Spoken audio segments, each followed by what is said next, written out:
You step into the poultry pens this morning and confront a painful truth that no serious breeder wants to admit. Around you are some of the finest birds anyone could hope to raise. Strong frames, rich feather color, balanced proportions, and all the visible traits that match the breed standard almost perfectly. In the morning light, they look like the result of years of careful selection. But the moment you enter the incubator room, that pride begins to disappear. Hatch rates are falling.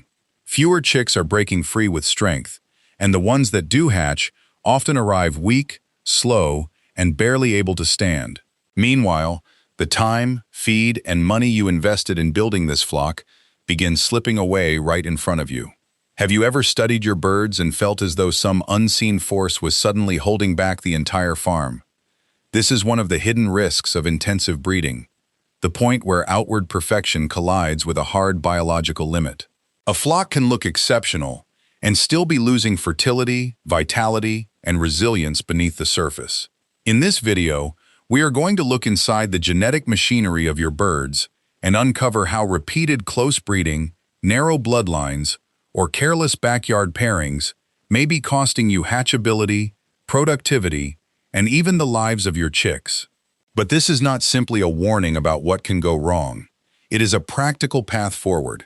By the end of this video, you will understand the field-tested steps needed to restore vigor, strengthen future generations, and introduce fresh genetics without throwing away the years of progress you have worked so hard to protect.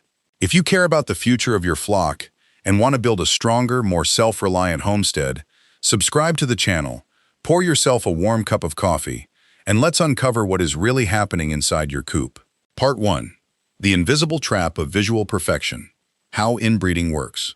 Let's begin with one of the most useful tools nearly every serious poultry breeder relies on at some point: line breeding. When you start building a high-quality flock, whether you are refining a traditional Plymouth Rock, a powerful Rhode Island Red, or an exotic black Ayam Cemani, mating-related birds can help lock in the traits you value most. It allows you to strengthen consistent feather color, improve body structure, preserve strong bone, and develop a laying pattern that distinguishes your flock from ordinary backyard birds.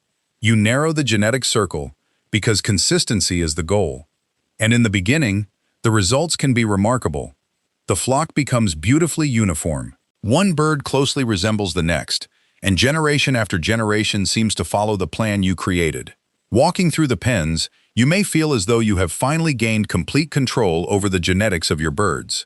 But underneath those impressive feathers, an invisible process may already be weakening the flock. At the cellular level, repeated close breeding reduces genetic diversity with every generation. As the available gene pool becomes smaller, harmful recessive genes that would normally remain hidden behind healthy dominant genes have a greater chance of meeting identical copies of themselves. Once that happens, defects that were previously silent can begin to appear. Think of it as microscopic corrosion developing inside a powerful farm engine. The machine may still look perfect from the outside, but internal performance is slowly declining. Eventually, the question is no longer whether problems will appear, but which generation will begin showing them. This condition is known as inbreeding depression, and it can quietly consume the productivity and profitability of a poultry operation. Many inexperienced breeders expect the first warning to be poor feather color, incorrect body shape, or the loss of a breed's appearance. But biology protects appearance longer than it protects performance. The first systems to weaken are usually the ones you cannot immediately see: fertility, hatchability, growth, immunity, and reproductive strength. Part 2. The silent alarm. Reading the incubator's warning signs. So how can you recognize genetic decline before it causes serious damage throughout the flock? One of the earliest warnings often appears inside the incubator, particularly as increased mortality during the final days of embryo development. Imagine reaching the critical period between days 18 and 21. The incubator has been carefully calibrated and remains steady at approximately 99.5 degrees Fahrenheit. You expect to hear strong chicks tapping, pipping, and calling from inside their shells. Instead, when you open the incubator, the room feels strangely quiet. You candle the remaining eggs or carefully examine those that failed to hatch. Inside, you discover chicks that appear completely developed. Their bodies look normal, their feathers have formed, and they seem physically ready to hatch.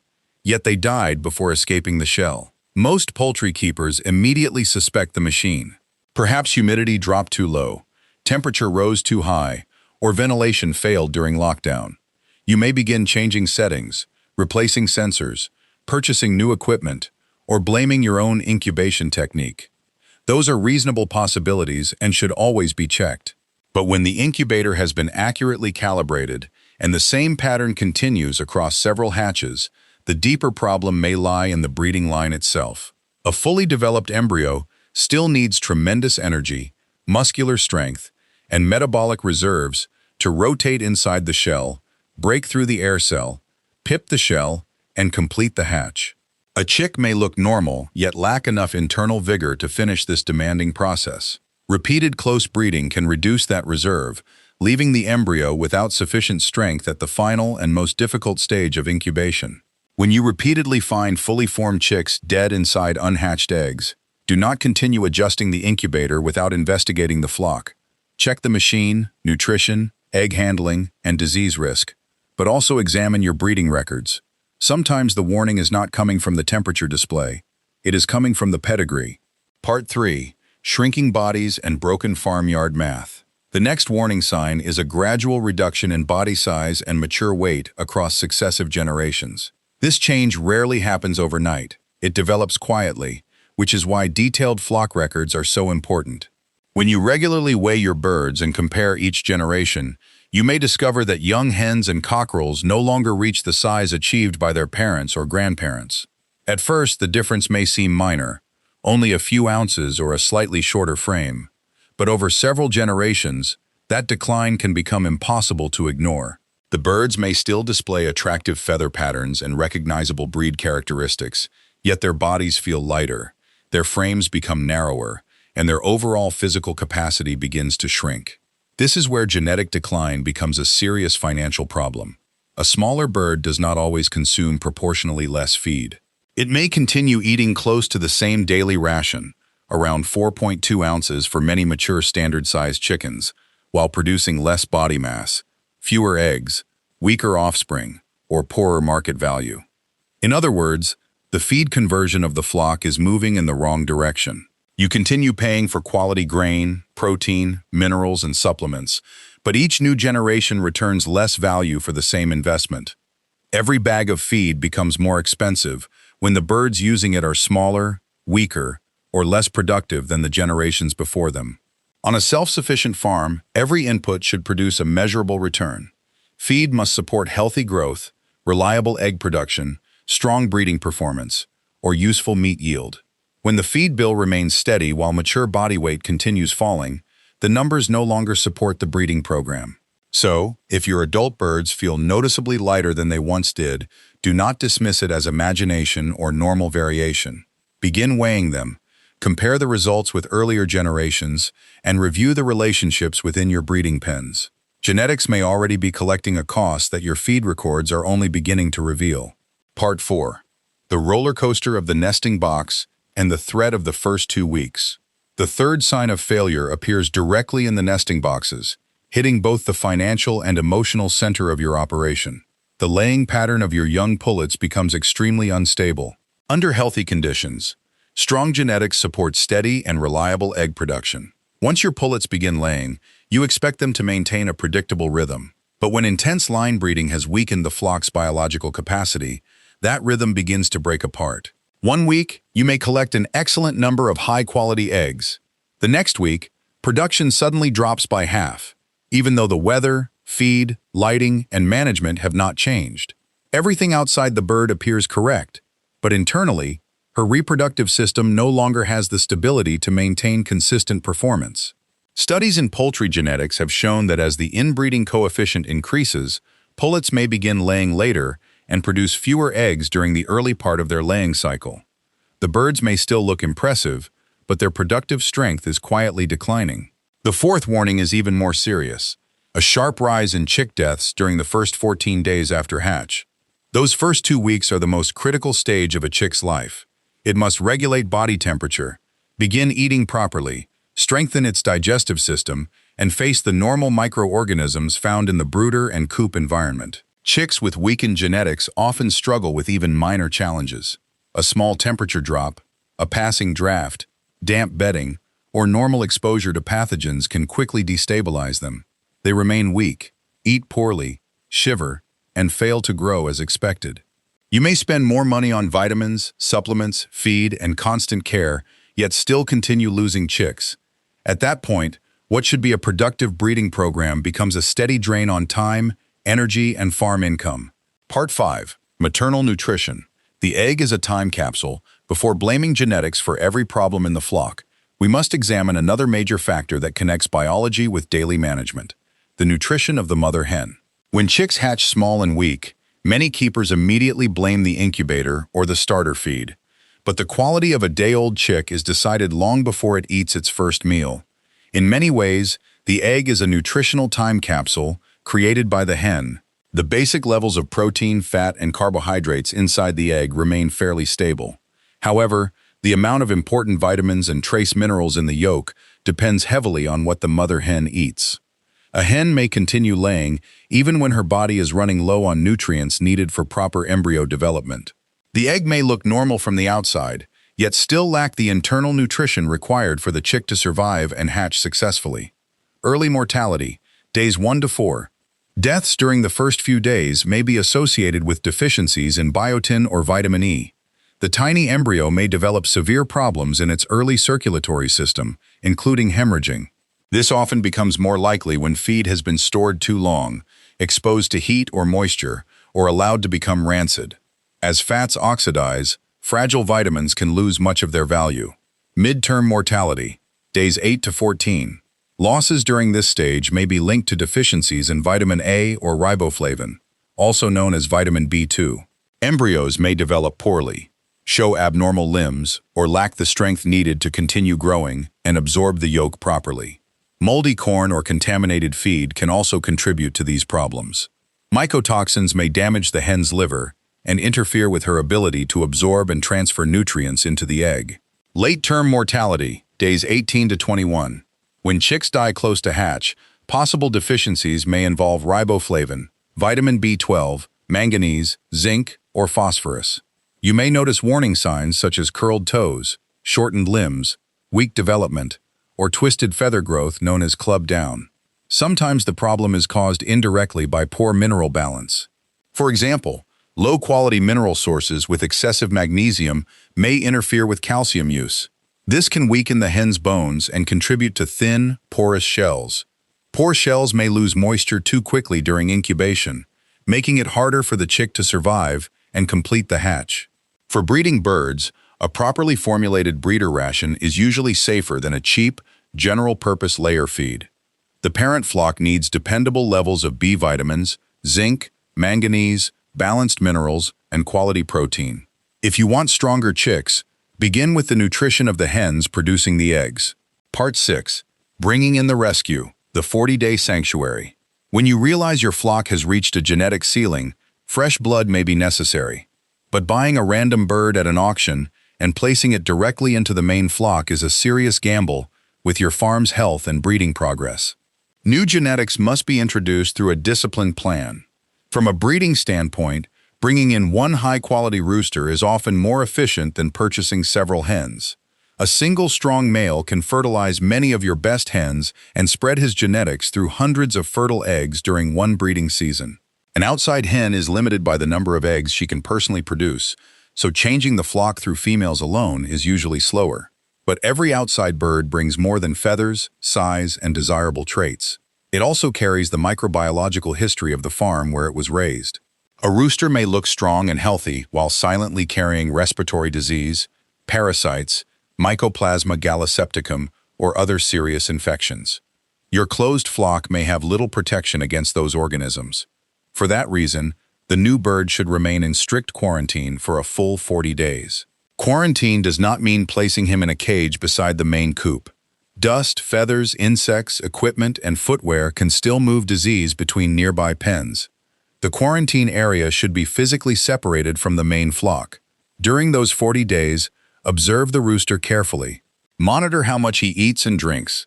Examine his droppings. Check his eyes and nostrils, and listen at night for coughing, sneezing, or respiratory rattles. Use separate boots, feeders, drinkers, and tools for the quarantine pen. Care for the established flock first, then visit the new bird afterward. Provide a fresh, balanced ration suited to his condition, along with clean water and suitable forage. A higher protein feed may help if he is thin or stressed, but nutrition should remain balanced rather than excessive.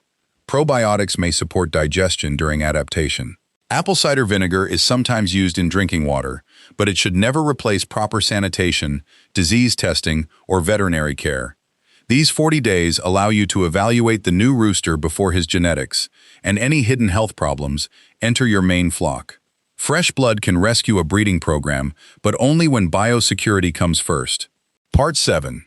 The collateral test cross and the art of backcrossing. Once your new rooster has completed the full 40-day quarantine and shows no signs of illness, resist the temptation to release him directly into the main breeding flock.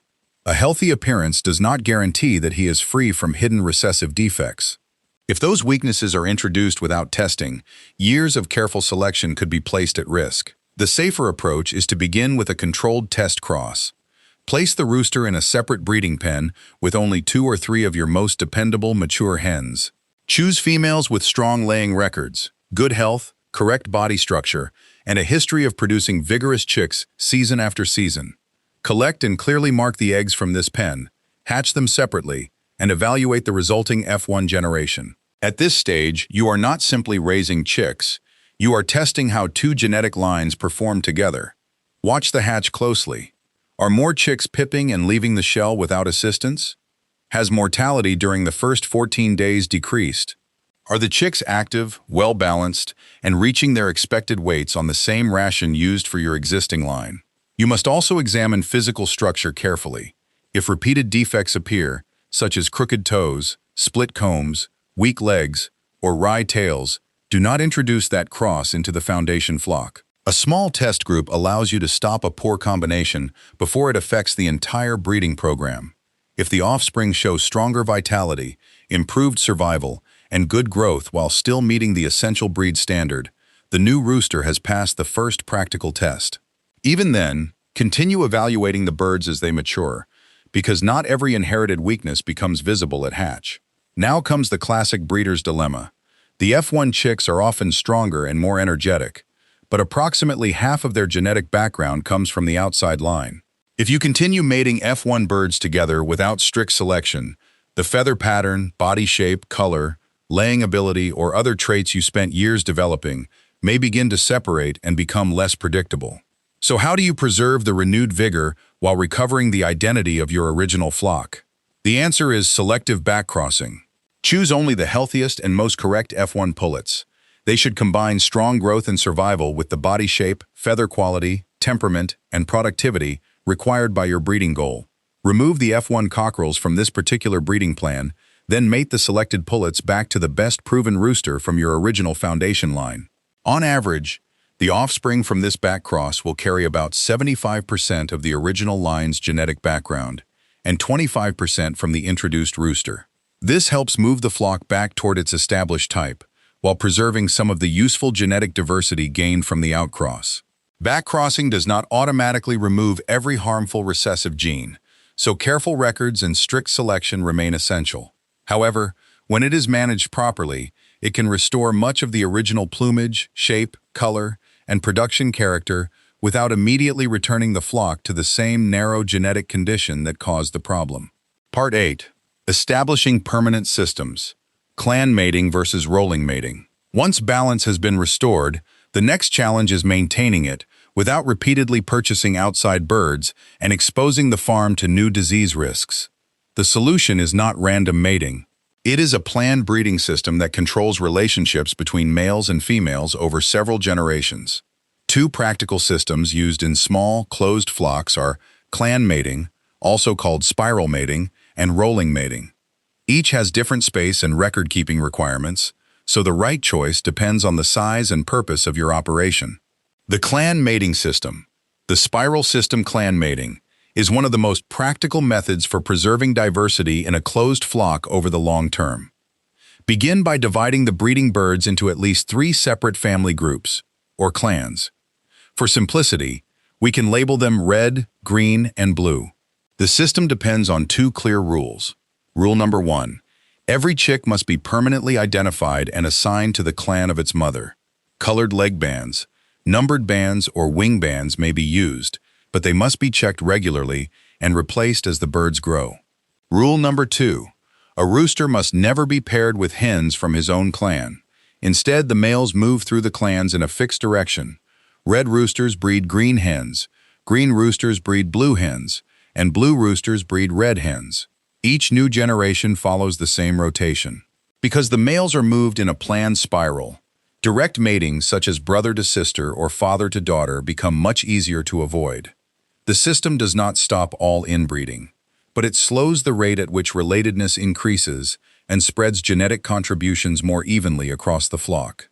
With enough healthy breeding birds, accurate identification, and firm selection, a three-clan system can maintain a closed flock for many years before an outside cross becomes necessary.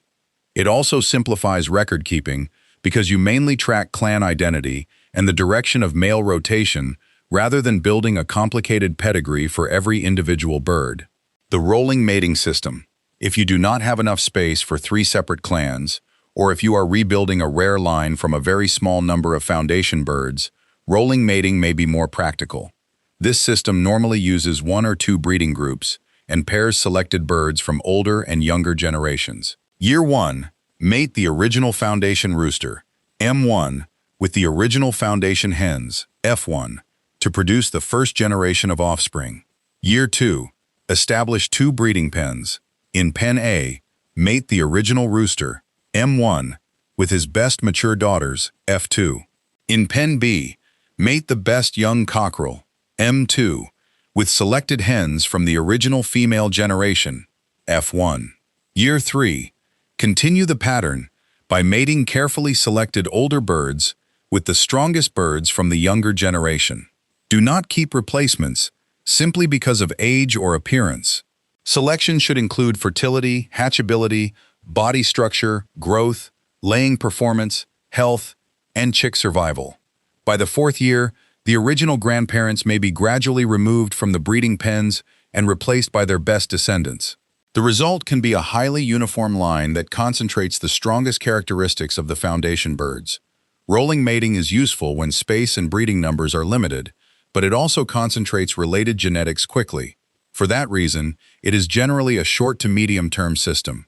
Accurate records are essential, and after several generations, the flock may still require a carefully tested outcross to prevent further loss of vigor.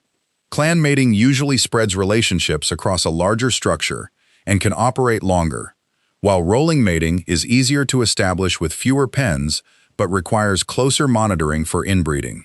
Conclusion: the self-sufficient path forward. At the end of the day, managing the health and genetics of a backyard flock is what separates casual breeding from a deliberate, sustainable poultry program. Commercial hybrids can offer high production, but many do not reproduce their traits consistently in the next generation. For homesteaders who want a dependable, self-replacing flock, that means learning how to select and manage breeding stock at home. By understanding how genetics affect fertility, hatchability, growth, immunity, and egg production, you can recognize decline before it spreads throughout the flock. By feeding breeder birds correctly and using structured systems such as clan mating, rolling mating, test crossing, and selective backcrossing, you can protect valuable traits while maintaining enough diversity for long-term strength. The goal is not simply to produce birds that look impressive. It is to build a flock that hatches well, grows evenly, survives environmental challenges, lays reliably, and continues performing across generations. Your farm, your land, and your birds already carry a genetic story. Every breeding decision adds another chapter, and you are the person responsible for deciding where that story goes next. So let me ask you, are you ready to stop guessing and begin breeding for real homestead resilience? Tell us in the comments which of these breeding systems fits your setup best. Have you experienced fully developed chicks dying before hatch, unstable egg production, or birds becoming smaller across generations? Share what you observed so other poultry keepers can learn from your experience. If this guide gave you useful information, support the channel by liking the video, sharing it with another poultry keeper, and subscribing to Farmyard Care. It helps us continue bringing practical, science-based farming knowledge directly to your homestead. To your success, fellow breeder, keep caring for your land, keep studying your flock, and until next time, welcome home to Farmyard Care.